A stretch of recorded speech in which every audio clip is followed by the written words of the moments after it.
intinya kalau kita mau selamat, Presiden lakukan total radical break.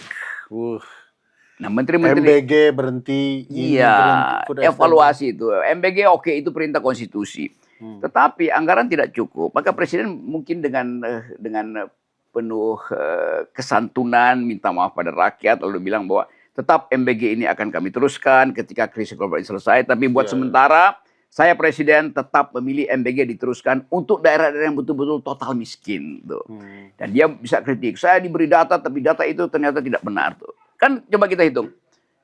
Jumlah orang miskin di Indonesia itu 20 juta orang. MBG melayani 60 juta orang. Kan artinya ada 40 juta orang yang bukan miskin tapi dapat MBG. Yang salah siapa? Ya BPS dong salahin kan. Jadi banyak hal sebetulnya yang bisa kita koreksi itu. Bahwa itu memang bukan terlalu mewah tapi buang uang. Karena ada orang yang nggak miskin tapi dapat MBG.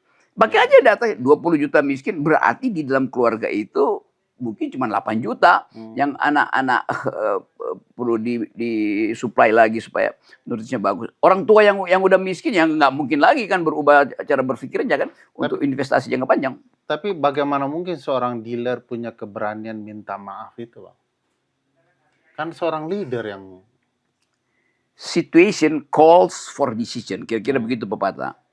Keadaan memanggil orang untuk membuat keputusan tuh.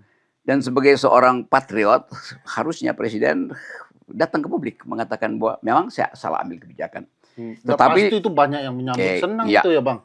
Ya, mungkin dia dengan basa-basi, tapi saya tidak ingin menyalahkan BPS, saya tidak ingin menyalahkan yang lain. Biar saya tanggung. Nah, mulai sekarang saya akan coba saya cari istilah.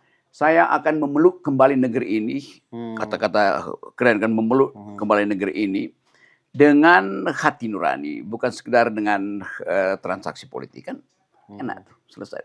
Kan negeri ini kan negeri yang dituntun oleh semacam wisdom kebijakan apa namanya kebijakan lokal tuh, local wisdom. Dan orang akan maafkan itu tuh. Tetapi mereka yang sudah keburu dapat kenikmatan dari proyek MBG segala macam itu, ya tentu merasa terusin aja. Dan bahkan siapa yang bilang bahwa dalam liburan pun tetap dapur itu dapat berapa 6 juta apa kan?